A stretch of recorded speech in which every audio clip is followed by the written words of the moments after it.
Hello and welcome to the Drunkduck Quackcast. I'm Ozen Ocean with me is Tutsreed and Babes. Welcome. Hello. Hello. Quackcast 761.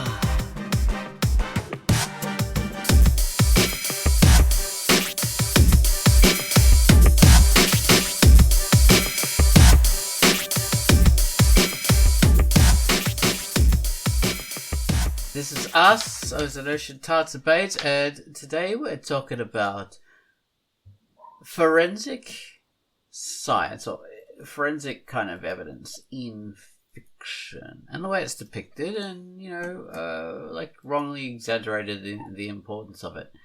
So that's what we're going to talk about. All that Sherlock Holmes stuff, Bones, Monk, and whatever. But before we get into that, featured comic. And the featured comic was The Corkscrew Maze. So I'll tell you about the Corkscrew Maze now. Hello, I'm Ozone Ocean, and my feature for the week was The Corkscrew Maze. Brothers Will and Kenny find themselves seemingly transferred to a very strange world where the normal rules don't seem to apply. Kenny wakes up as a wolf who can still speak and think like a human, while his brother Will doesn't seem to have changed.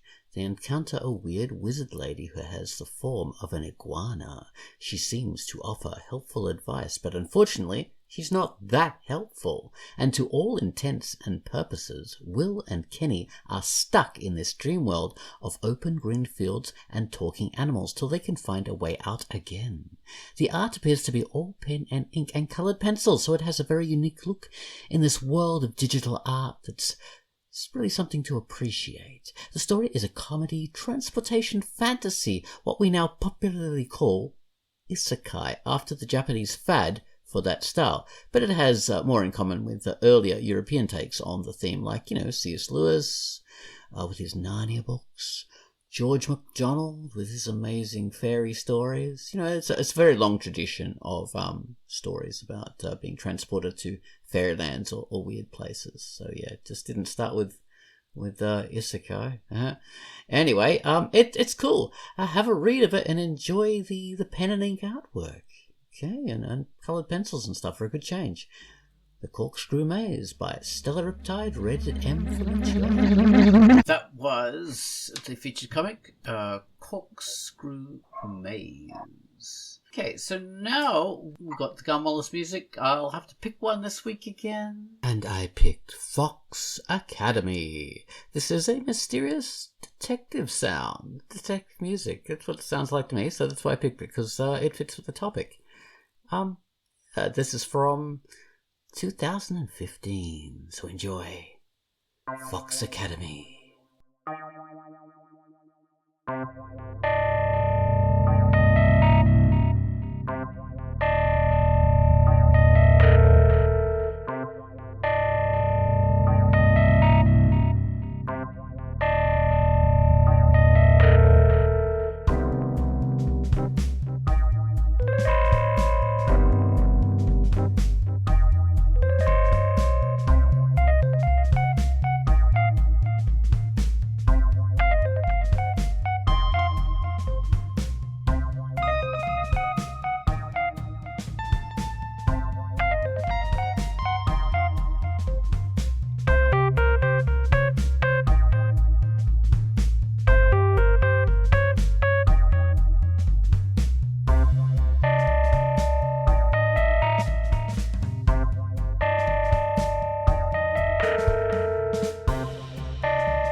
The theme I picked, which is a classic theme from Gumwallace. Okay, so now we're talking about forensic evidence in fiction, and how the importance of it has been blown massively out of proportion, so much that, when I went back to uni for my postgrad stuff, there were so many people who were doing forensic science in uni, just because it was so popular in all the fiction, like Silent Witness and all these kind of TV shows, and people are thinking, yeah, oh my god, I'm fascinated by forensic evidence. Oh yeah, that's my life.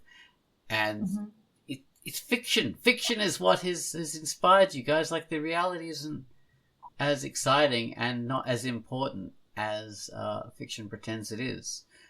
And a lot of this forensic science is massively exaggerated in importance, and it's really unreliable. Like, most of it, except for DNA, which is the most reliable out of all these things. And so, like, we were all talking before in our Patreon video cast, and the way forensic science should be used is to narrow down. Like, you have a weight of it, and all these kind of things can help point a person, or point an investigation, I should say, in the right direction. That's what it should be used as. Not as, like, the nail in the coffin for a case. That's stupid. It should be used to slowly narrow things down. But yeah, but all of them have been, the importance of them has been exaggerated beyond what they can reliably use for. And you can like name any of them, like the blood spatter patterns. They, in so many TV shows, you have some savant detective going, oh yes, the blood splatter means the person was standing here, and then the wound was caused by a knife blade going in the neck here, which caused the blood to splatter up there from this part of the body, and then the person was moved to this part of the room, and blah blah blah. You can't reliably tell that, because there are, like, you can very easily, like, create alternative scenarios for how that thing could have happened. There's that. There's threads, like, from, carpets or clothing that are found, like, microscopic traces. Those, again, can't be, like, they're not 100% indicative of that this thing came from there, and that means that there's a solid connection, but it does sort of point you perhaps in the right direction if you have lots of other, like, corroborating bits of, evidence. Well, fingerprints, they're not 100% reliable either, because other people in the community can have similar fingerprints, especially thumbprints, things like that. What else is there? There's like, anything you can name. Even DNA isn't 100% reliable, but it is like massively. But it is reliable. Yeah. It is like extremely reliable, just not 100%. And it depends on how much of it you have, because in order for it to be as reliable as it can be, you have to have a certain amount, like a minimum amount, to be able to perform your tests. And there can be contamination, cross-contamination, all sorts of things. And it can go off, but it can be degraded if it's not stored correctly. So there's those kind of issues. But what other things have been massively exact? Like, another thing we brought up in the video cast was that the whole symbol for searching online or searching folders is a magnifying glass, which of course comes from Sherlock Holmes, searching for clues, well, specifically looking for fingerprints and stuff like that with a magnifying glass. The magnifying glass has nothing to do with searching, but it does in that fiction, and that's why we use it as a symbol in what I can't remember what these things are called, but it's used as like a metaphor, I suppose. But yeah, so there's what are the other? Okay, lie detector tests.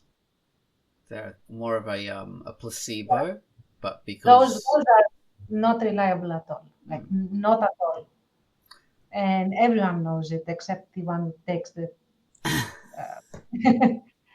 the lie detector test, the polygraph, as it's called. Polygraph, yeah, but because there's so much belief around it, and someone is hooked up, and you've got all the theatre of the process, that can sort of make someone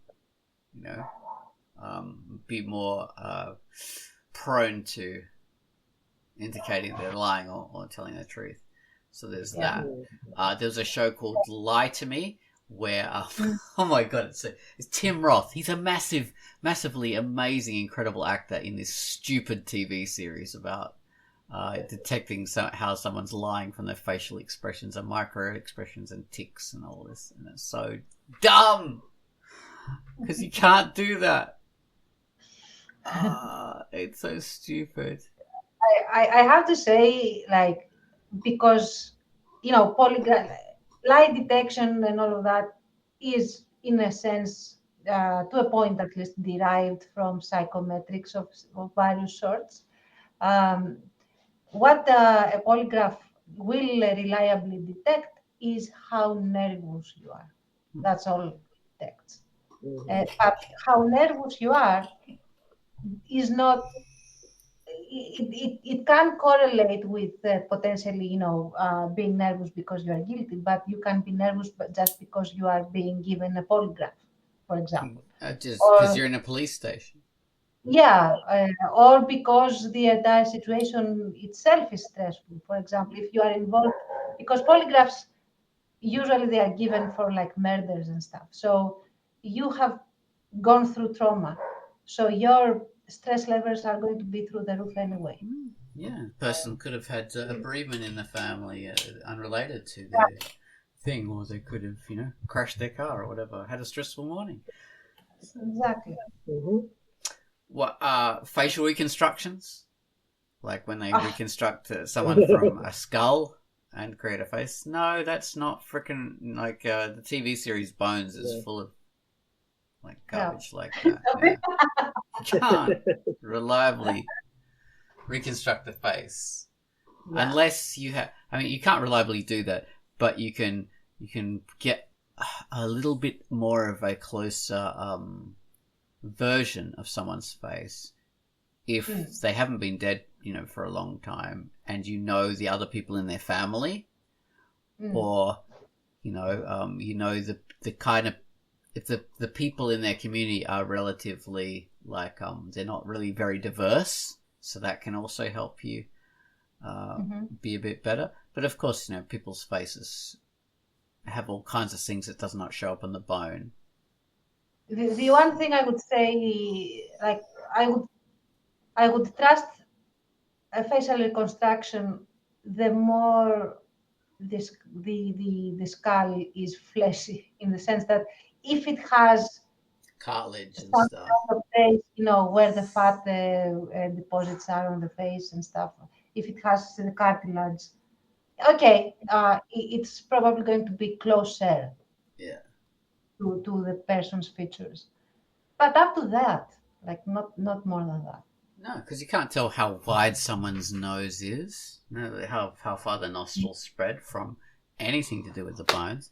You can't tell like the skin color, facial scarring, because like people have massive facial scars that have nothing to do with the bones. All that kind of stuff. The depth of the eyes, like fat deposits and stuff like that, thyroid issues. None of that shows up. So facial reconstruction is one of those things, but it's 100% reliable in the fiction. Always. Because it's magic. Yes, it's all magic. Yeah, but we also talked about the fact that because the public belief in this forensic evidence is so strong that it's weaponized in various legal systems, in that the prosecutors use that to their advantage and pretend, oh my god, this thread was discovered on this person, which means they're 100% guilty. And I've got this expert witness who tells me, can tell you as well, all of you, that this is true. Whereas, no, it can help point you in the right direction if you have the weight of other examples of evidence. Yeah. But it's not the nail in the coffin, as you claim. Another highly, super unreliable thing that really pisses people like me off is the whole body language thing. How to tell when someone is lying by, looking, where are they looking upwards? Are they looking downwards? Are they covering their face? Are they scratching their nose? Biting their Yeah. lips, smiling, Yeah. winking. None of these things are tells. Like none of it. The only yeah, go on. That TV series Lie to Me covered all those things as if they were perfect 100% tells. Oh. It's so bad. Tim Roth, why did you do that? You're such a good actor. And the thing is that if it was that easy to tell who is lying and who is not, there would be courses on that, and nobody would be able to lie to the police or anyone that takes that course successfully. Well, But guess what? Yeah, it doesn't exist. Well, if the thing is, if it was that easy to test, you wouldn't even need courses. People would be able to naturally tell. Yeah. Like everyone would be able to naturally tell because it'd be the same each time. Because you'd be able to tell, like, when things are reliably true, you just automatically, know those. You can intuit that. But because it's not, no one Exactly. can. The one thing, and why do they do this? And I have this opinion. I cannot prove it, but I have my opinion is that they do that. They have all this whole body language pseudoscience going on because it is outside looking in at a method that does have reliability. And what is that? You first establish the so-called baseline of a person. Yeah. How they speak, how they talk, what their mannerisms are, their body language in the sense of, okay, how do they speak when they are at ease? How do they narrate things when you know for a fact that they are true, the things that they are narrating? How, a whole range of things that helps you establish the baseline. Like this is how they talk when they are saying things that are true or familiar to them or routine to them and all of that. Once you establish this, then when you have deviations, like significant deviations from these mannerisms and this way of the way of talking and what have you, then you can have to start a hint. It's not proof, a hint that this person is deviating from their norm, not from their norm. There is no norm. So I had to get that out of my chest. Yeah, Like, it is very individual. It's like when you're determining things on FRMIs. That's functional resonance, magnetic imaging, whatever. They do a brain scan of you, but it's not like the simple brain scan that you do. Where you have to wait 10 minutes and get a good image. It's like it's in real time. They can see the changes. But even that, you can't get reliable results by going from like doing a whole survey of a whole bunch of people and saying, yes, so this tick means this person, this activity in this part of the brain means this person's lying. It has to be, not you can't even tell lying at all. But, you can tell like this person's crazy in this sort of way because of this activity. It's based on the individual and establishing a baseline and then working out from there. But people have been like imagining that you could do lie detection through FRMIs, which would be more reliable than polygraphs. But even that you can't really. Yeah, it's a classic mistake of not knowing what the test results are showing you, like what the test is measuring. It's not measuring lying. It is measuring differences from the baseline of a person. That's all it is measuring. And you have to factor that in with all the other contextual facts that you are gathering to see what it means. You cannot, on its own, it means nothing, even if you have a deviation or something. Like, for example, while I'm talking, I might be scratching my nose right now because the cat was on me, and now it jumped off. And when that happens, little cat hairs float around. And Yes. so that does not mean I'm lying. It's just that I have And cat itchy hairs. nose. Yeah. I think you're hiding the fact that you have an itchy nose. Oh, wait. Exactly, like you got me. Yeah, so sneaky, Tars. So sneaky. Yeah. Yeah, so lie detecting is another one that's pretty. Eyewitness testimonies, another quite unreliable, because people can see see different things from what's reality, but they can also remember things, because memory is weird and it doesn't remember things in exact sequence. It can jumble things together and create like synthesized memories from various different sources and different times.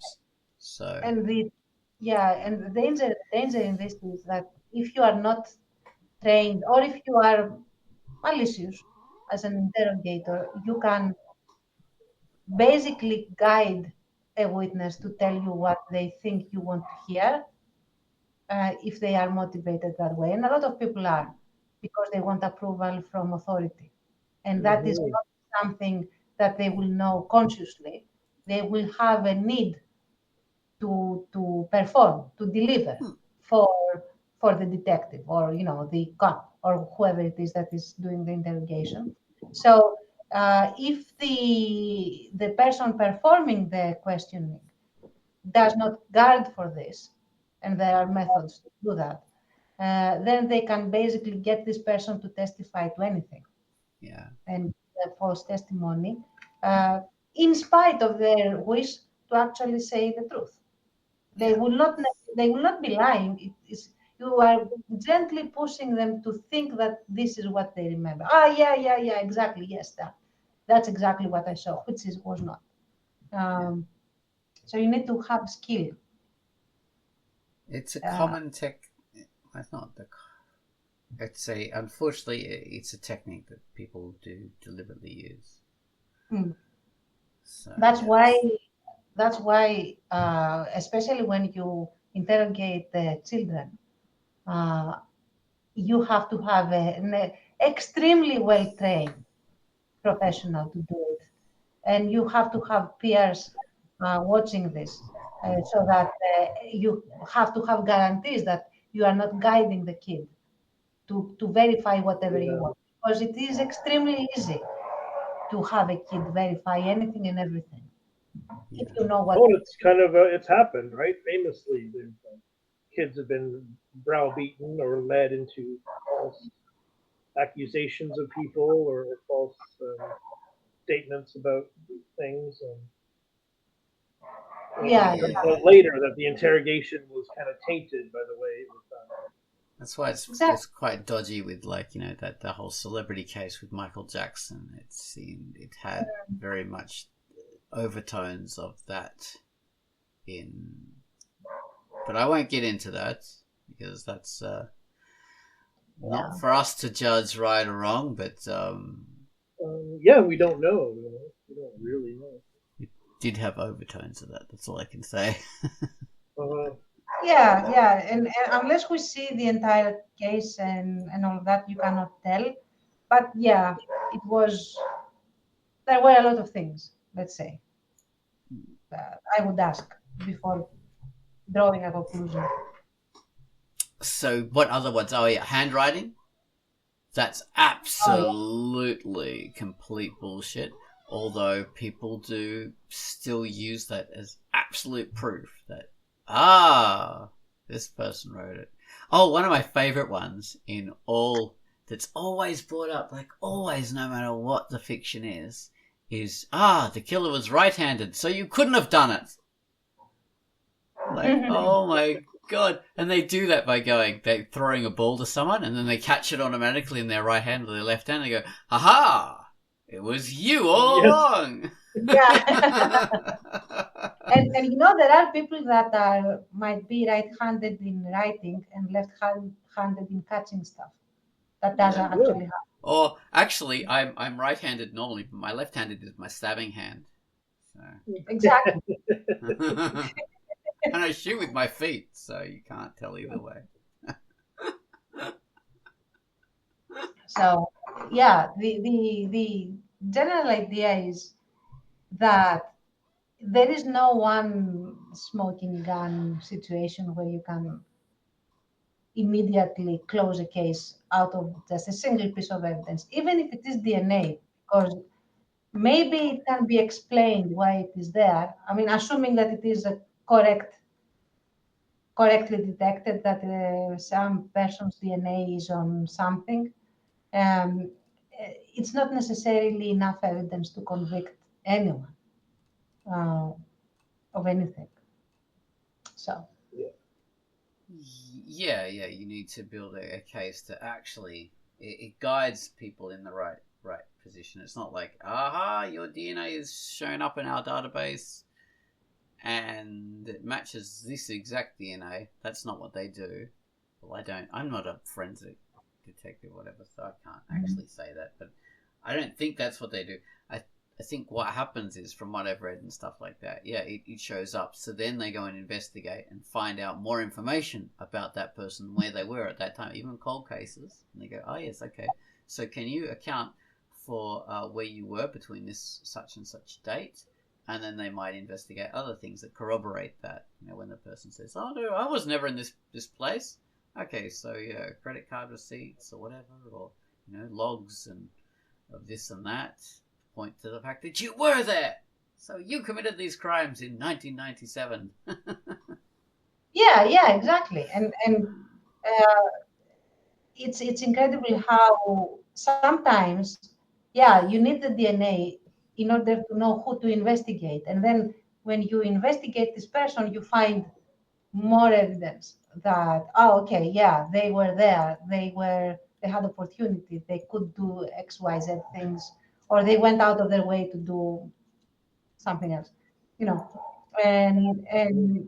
but it's not just the DNA that does the indictment. I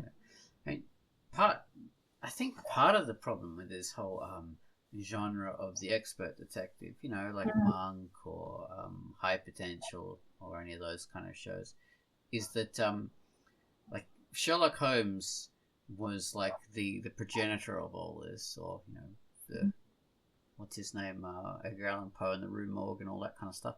But Sherlock Holmes mainly, and it wasn't just that he was really good at noticing killer forensic evidence. It was the fact that he was like really good at noticing connections between things and intuiting things that happen that people wouldn't notice. So he had all of that in his mind. But these days we've sort of just mainly gone to the forensic evidence and stuff like that. And, like back in the day when like Sherlock Holmes was created, the idea was that police didn't particularly use all these latest science techniques. So Sherlock Holmes was bringing the science and bringing the intuition and stuff like that to a field that didn't necessarily have it. Nowadays, police do have access to various things, so those kind of savant detectives aren't really required, So, that's. But we still keep on with it because it's a genre, and we keep on with the trope.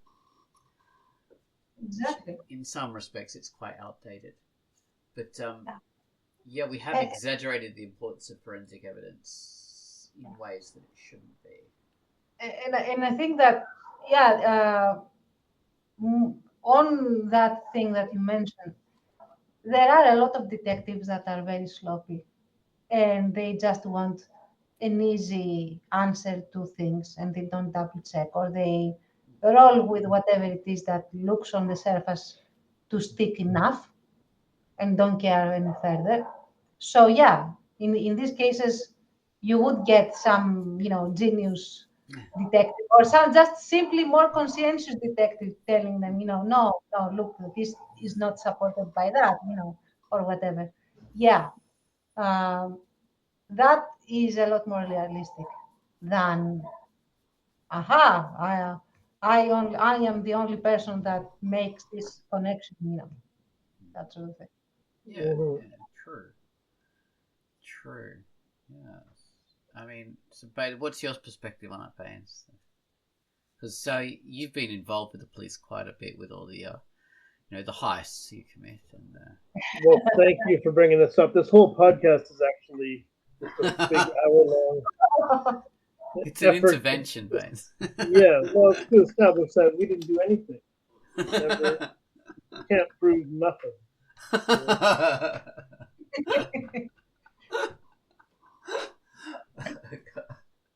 No, I agree with you, of course, and it's sort of, it's funny. I don't know if this has already been covered or it's just a random thought, but I think even of like professional poker players who, decipher behavior and body language, and it's kind of like, um,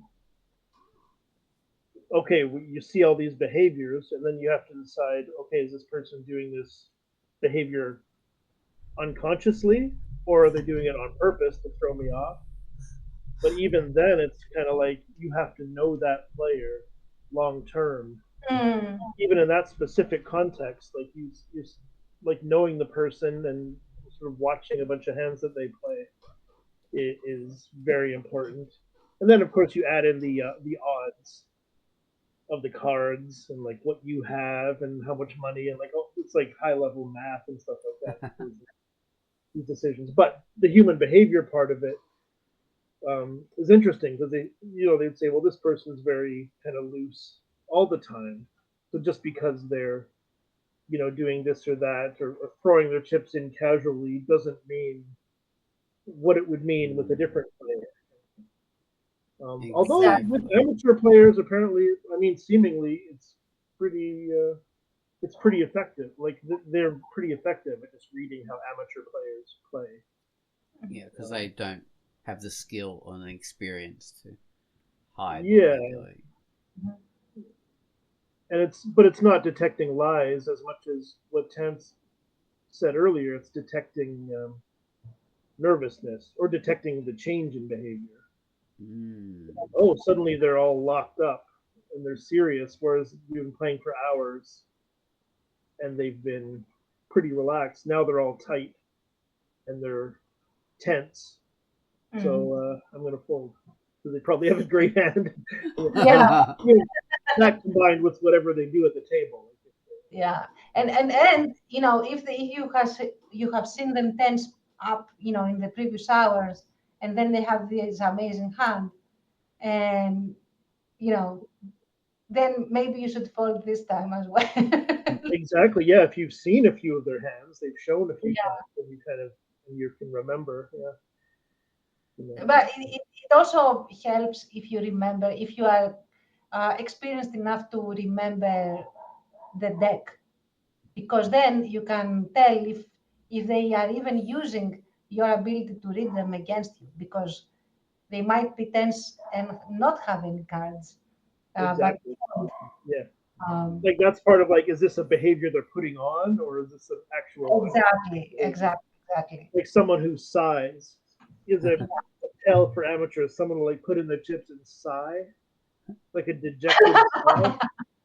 That's is a very common tell that someone has a good hand because they're acting disappointed.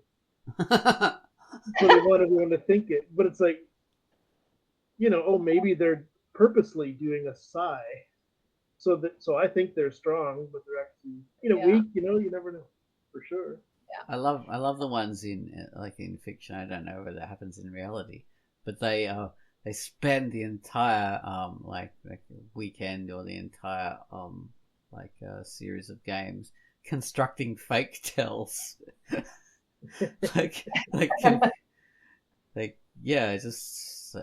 Every time they have a good hand or something like that, they flick the right side of their nose or whatever.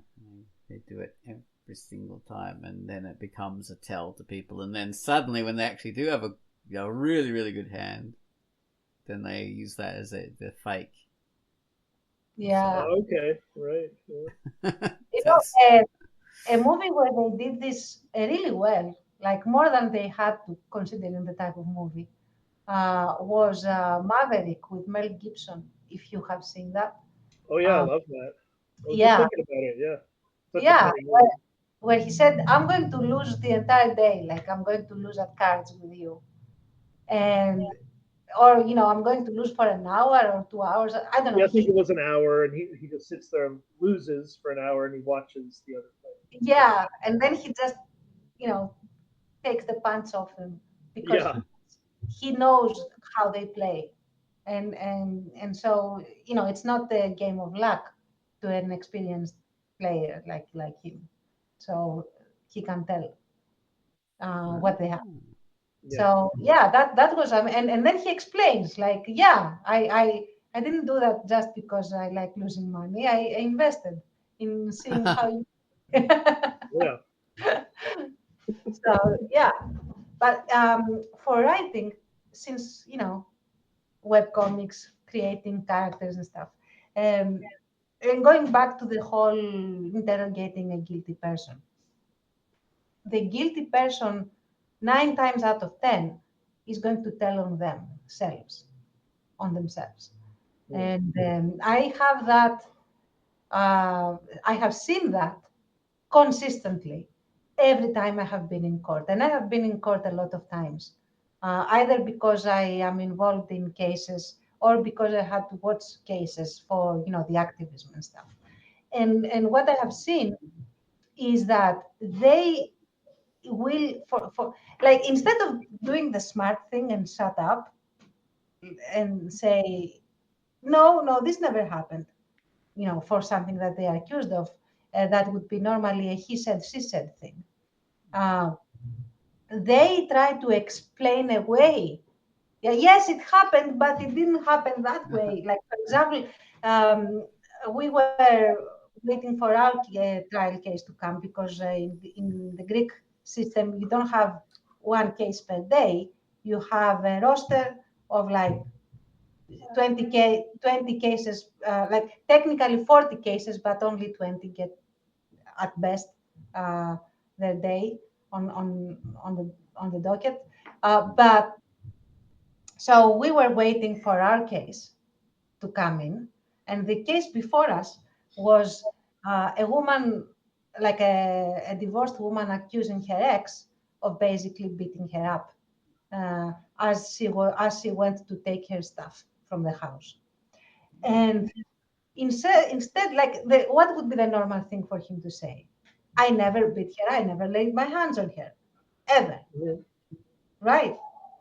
But what he said was, she had a fainting spell, and I just grabbed her, and as she was stumbling, she she as she was stumbling, she hit herself on different furniture Oh boy. while I also was holding Yeah. her. Oh, dude. What a doofus. Yeah, but it's not just him. Every single guilty person, when they try to defend themselves, will do that sort of thing. I don't know why. I think there is this idea that they can explain away the facts that they know have happened. 1 second, so I have to mute because something happened. Then, but the whole thing was that they try to explain, to be the cleverer person and explain things away. So Right. Like give people, I don't know what it is, but they're giving people some out. Like, oh well, you can, like this, you can believe this. You know, it gives you or gives the people listening like, well, here's something. Like here's a possibility. Yeah, I don't know. Whereas the innocent person might just say like, no, like of course not. Yeah, Or the yeah. or the fainting story would have come out to begin with. not Exactly. Oh my goodness me. Yeah, instead they embarrass themselves a bit more. But yeah. rather cringy, isn't it? It gets to that Yeah, level. it's very uncomfortable. I wonder if it. I mean, I understand that this all you can't go by body language. You can't go by these behaviors to tell a liar instantly. But I wonder, like the discomfort or the unusual circumstance of being at a poker table, or the unusual circumstance of being in a courtroom, and definitely being, cross-examined and everything like that, maybe puts most people, like average people, into a category where there probably are a set of behaviors where many people do this if they're lying, or do this if they're telling the truth. Um, Not for sure, but I think there's got to be something to that. Or behave in a certain way rather than do a certain specific thing. Yeah. Like, I don't know. It's too complicated. Not enough to convict some, because there's enough different people and different types of people. I would imagine that. And I mean, a lot of behavioral science is based on not just misconceptions, but narratives we construct, and it seems to fit in with a narrative, but people don't really understand that if you construct a competing narrative, then it could fit with that as well. And one of the things that Tance brought up was the what was that thing Tance said about the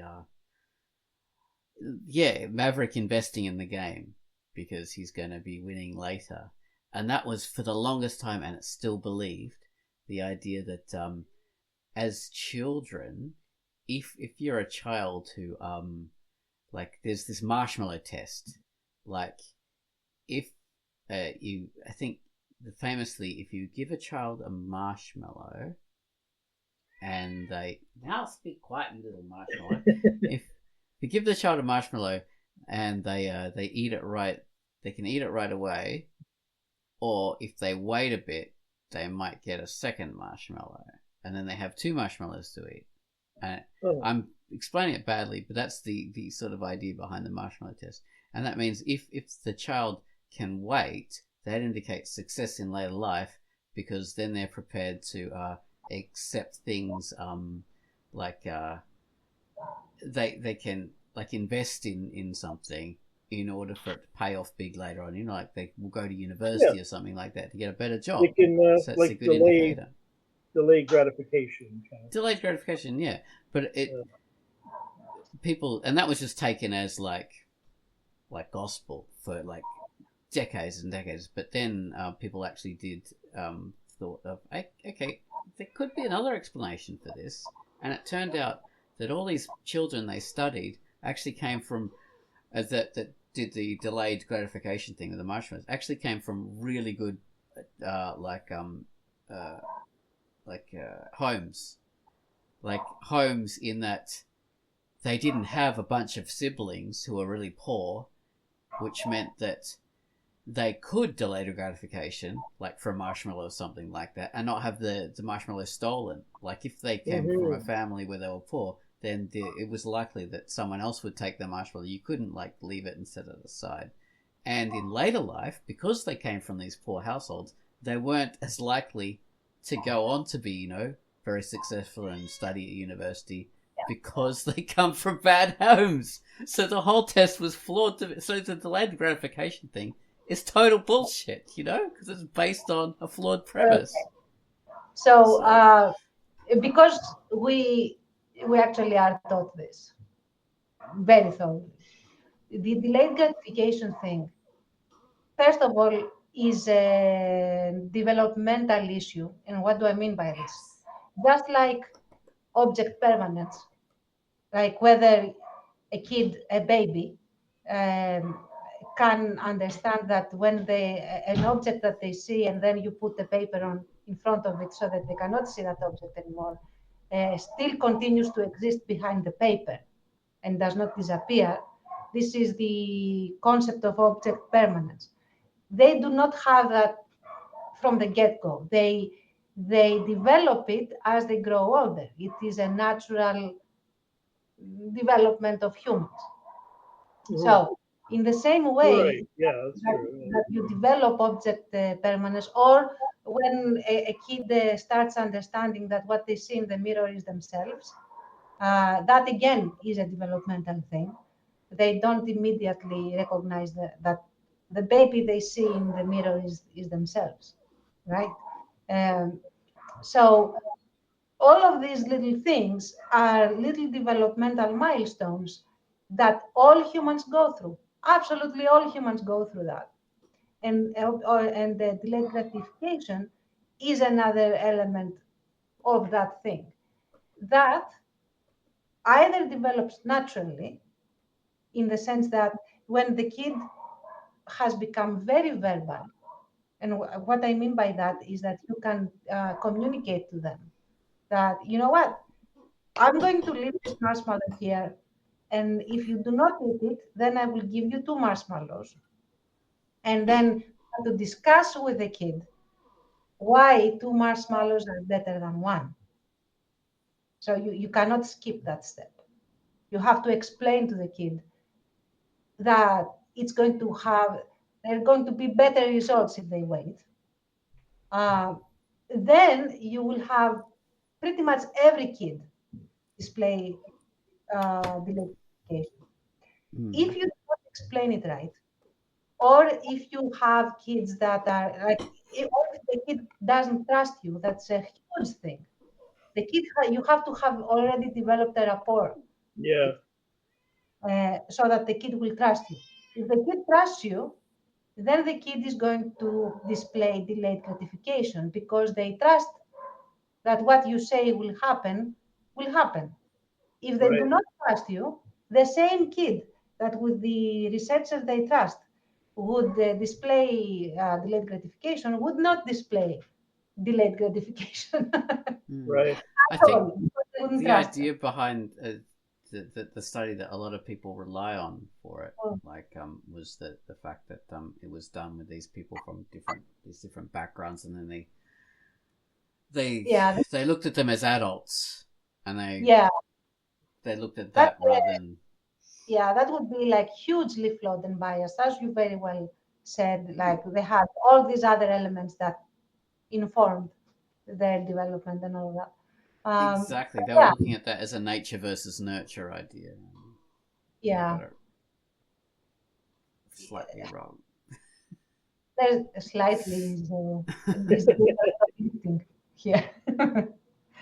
um, but yeah, that's what I would say, and what we are taught. We are taught that in order to get the results you want, you, especially with kids, you have to first work with on a relationship with the kid. Otherwise, you are not going to get results. It's as simple as that. Yeah. So Yeah. yeah, Very true. And it's not only something that humans do. Like delayed gratification and what's the other one? The object permanence. Animals have that too. Like I mean, we are animals, non-human animals. mm-hmm. So yeah, other animals have it as well. I don't know all the different animals that do, but many animals do. Being able to recognize yourself in a mirror, though, that's rather unusual. So not. Yeah, Many there's animals have that. some animals do display that, and I think it's not like some. I mean, dogs and cats, not all realize it, and that's why we have all the fun TikToks. But there are some dogs and some cats that do realize that it's themselves in the mirror. And also there are, I think, primates generally tend to recognize that it's themselves, um, and so on and so forth. But yeah, we are not unique in this. Saw a video a while ago. These primates, various primates, seeing mirrors, actually trying to fight their reflections, or like kiss their reflections. It's so funny because they think it's another creature. It's hilarious, like threatening, lifting branches and all this kind of stuff, like your big kind of show. Ooh, ooh, ooh. I'll scare you. Oh my god, you're holding up a branch as well, you bastard, you copied me. I can't believe it. How rude.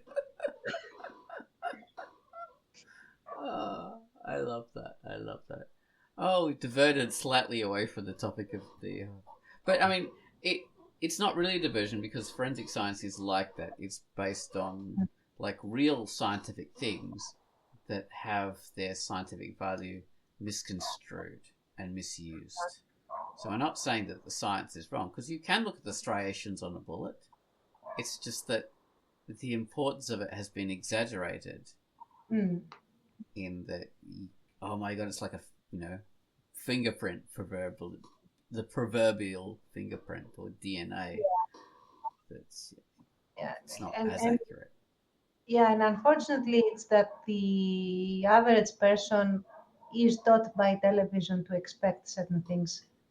It's science, bitch! That kind of thing. Yeah, and Mic drop. And that's a bit sad because science is amazing. There's nothing more reliable than science out there, but it has a method to things. It's not magic. You have to follow the method of science. And there's statistics involved as well, and statistics mean there's certain things, point in certain directions, and they're reliable, but they're not reliable outside of stuff, and you can manipulate it in order to make it seem like it's more reliable. And, exactly. Complicated. Like, for example, you could have like, oh my God, you had like a 100% increase in crime, and the 100% increase is like from 0.005 it went to, I can't multiply today, like 0.01. Exactly. Oh my God, there was this one thing, and it's been like parroted by all these like really reliable, amazing scientific figures. It's the idea that there's lead in petrol, gasoline, benzene, whatever you like to call this liquid that you power vehicles in. So they put lead in it in order to stop the knocking in engines. And this was done in, I don't know, like the 20s or the 30s or something like that. And they correlate that with the amount of criminal activity over the 20th century, right? And they go, oh my God, this is an exact correlation. You look at the amount of like criminal activity that went right up in the 20th century, and it correlates to when you had the most lead in fuel. And then it goes down when, you had less of that. So these younger generations are more intelligent because having lead in the environment, it decreases intelligence and increases criminal behavior. And you think for a second, hang on, what else happened in the 20th century that could have increased? Oh, yes, there were 2 world wars that killed hundreds of, like, thousands, millions of people. And then there was families that grew up with, like, less money and, PTSD in the family and parents drinking and all this. That is what influenced these fucking criminal activity. It wasn't the petrol, you fucking morons. I'm swearing now because this deserves swearing, because these people should know that stuff happened in the 20th century that had nothing to do with lead. Exactly. And that's exactly the ice cream drown people paradigm. Like, because ice cream consumption goes up and highly correlates with drowning, of course that means that the ice cream causes it. Causes drowning. It's not that it's summer and both these things go up. Exactly. The incorrelate. I just discovered a new word. Incorrelate. That's when you create a false correlation. It's an incorrelate. No, it's not. It does correlate, but there is a confounding in your thought process when you try to, state causation, as we say, between these two things, because the confounding variable is summer that informs both of these things, and they are completely unrelated with each other. Yeah, so I mean, that so annoyed me about that study about the whole like lead usage in fuel, and these people like who were seemingly Like Veritasium is a good example. Like this guy is so intelligent and has such a good kind of scientific background, and he's like just parroting this stupid book about this study that some idiot wrote as if it is total fact without thinking about the confounding factors at all. Like, oh my God, you fool! It irritates me so much when there's such obvious factors like that. So yes, science is fantastic, like Tant said, but you have to use it correctly. You have to examine. That's why we have peer review in scientific studies, because people will go back and look at stuff and examine it to see if it is correct. Yeah. And even when it is peer reviewed, it can be. People will do other studies to see if they can replicate that, and then and you know what I would say is that science is indispensable, exactly like a knife, but you can use it to cut bread or to cut a person. It depends on how you use it, like all things in life. Yes, I mean this phone, if I sharpened it up, I could stab a person with this pen. This mouse, I could stab a person with this. Anything you can use to stab someone. That's Tanta's point exactly, and that's what we should do. No, you're right. Yeah, things can be misused, and they can be used in multiple ways. There's not like the yes, this can only be used to prove this thing, and that's it.